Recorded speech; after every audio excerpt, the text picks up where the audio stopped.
Le murmure des coins. À l'oreille de nos talents.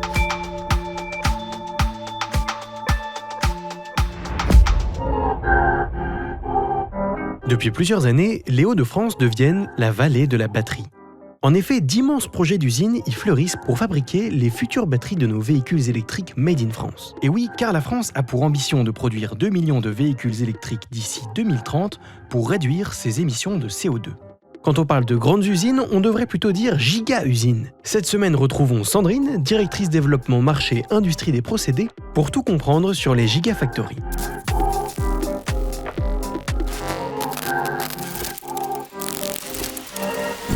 L'Europe, qui est quand même un gros fabricant de voitures, a imposé qu'il n'y ait plus de véhicules thermiques à partir de 2035. Et le prix de la batterie représentant 40% du prix d'un véhicule, effectivement, si l'Europe rate le virage de fabrication des batteries dans des gigafactories en Europe, les fabricants automobiles vont avoir de très gros problèmes. Et donc, pourquoi on appelle ça gigafactory ? Parce que ce sont des très grosses usines pour pouvoir être rentables, et tout particulièrement en Europe par rapport à l'Asie. Et donc, ce terme de gigafactory a été inventé par Elon Musk. Les gigafactories s'inscrivent dans la construction d'un avenir décarboné. En Europe, c'est une start-up scandinave qui a initié le premier projet d'usine de batterie en 2018. Et qui dit secteur de pointe, dit forcément besoin de partenaires experts et agiles. On est allé rencontrer la première start-up en Europe qui se situe en Suède.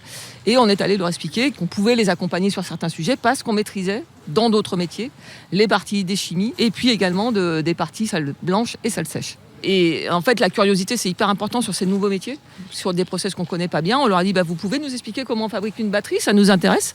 Pendant 2 heures, il nous a tout raconté. C'était super intéressant.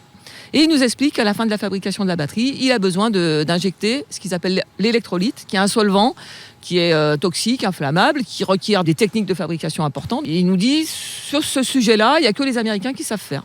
On nous dit, écoutez, nous aussi, on sait faire. Et du coup, c'est parti vraiment comme ça. Et on a construit la solution. Et c'est comme ça que s'est construit la confiance avec cette start-up. Et ensuite, dans un deuxième temps, ils nous ont consultés pour le gros sujet de la Gigafactory pour les Clean and Dry Rooms. Donc c'est un très gros projet et on l'a remporté. Parce qu'on les avait convaincus sur un premier sujet et qu'on avait gagné leur confiance. En tant que directrice développement marché, Sandrine travaille aujourd'hui sur les projets d'usines de batteries électriques les plus ambitieux de France. Alors, on a accompagné la première start-up européenne sur différents sujets de Gigafactory. On arrive en France où il y a en ce moment 3 à 4 sujets de Gigafactory sur le marché. Effectivement, on est arrivé avec une notoriété, une expérience et une expertise qui ont fait qu'effectivement, on a intéressé tous les acteurs. L'industrie n'est pas mature, donc ça change sans arrêt. Il faut être extrêmement agile, il faut être force de proposition, il faut s'adapter tous les jours. Donc on sait aller chercher les ressources là où elles sont. C'est notre force. Et du coup, on arrive à être très, très réactif pour répondre sur les sujets. Parmi les projets les plus importants sur lesquels travaille Equans se trouve la Gigafactory ACC de Billy Berclos-Douvrin, ou BBD, au cœur de la 4e révolution industrielle. ACC, c'est une start-up qui a été construite entre Saft, qui construit des batteries pour les satellites, par exemple, dans le métier de niche, et puis également Stellantis, qui est la nouvelle entité de Citroën, Peugeot, Citroën, Fiat, et puis également, il y a un acteur qui s'appelle Mercedes. Et donc, ils ont décidé de créer des batteries dans les Hauts-de-France, là où sont installés tous les fabricants de voitures, pour être près des fabricants et d'acquérir un savoir-faire sur ces métiers-là. Autre projet de grande ampleur, l'usine Envision de Douai produira les futures batteries des véhicules électriques de Renault. Envision, c'est une société qui existe depuis des années, qui a déjà construit des gigafactories en Asie, donc qui a l'expérience et qui donc a remporté le marché de Renault, l'appel d'offres, et qui vient sur le site de Renault à Douai pour construire sa première gigafactory, avec 100% des batteries qui seront donc revendues à Renault. Une fois qu'on a dit tout ça, découvrons comment sont créées les batteries électriques. Saviez-vous que le lithium était extrêmement sensible à l'eau ? Eh bien, pour cette raison, Equans réalise des salles anhydres afin d'empêcher toute humidité d'entrer au contact de ces métaux rares. Une salle anhydre, c'est une salle qui est propre, puisqu'il ne faut pas qu'il y ait de particules dans la batterie, pour pas qu'il y ait des dysfonctionnements, des courts-circuits et que la batterie ne soit pas efficace dans la voiture. Et puis, la batterie contient du lithium. Et le lithium n'aime pas l'eau. Et donc, il faut des salles sèches, avec un taux d'hygrométrie très très faible.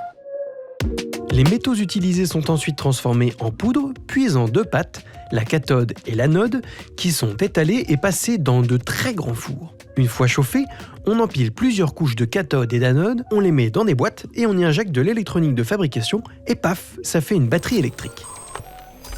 À n'en pas douter, le marché automobile engage aujourd'hui sa révolution électrique pour réduire l'empreinte carbone de notre mobilité du quotidien.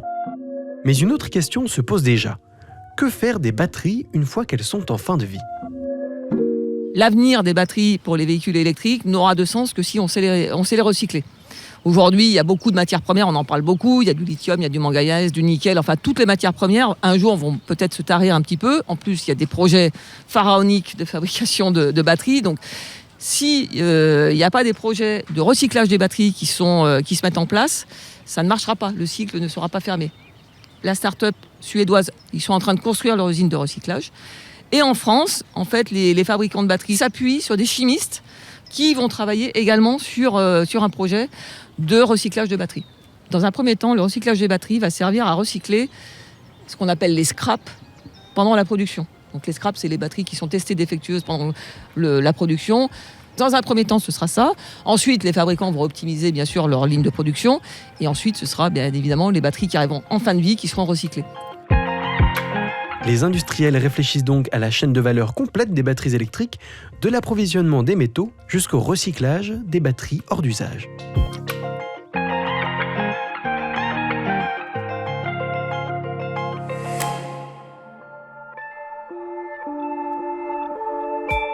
Merci d'avoir écouté cet épisode du Murmure des Coins. À bientôt pour un prochain portrait.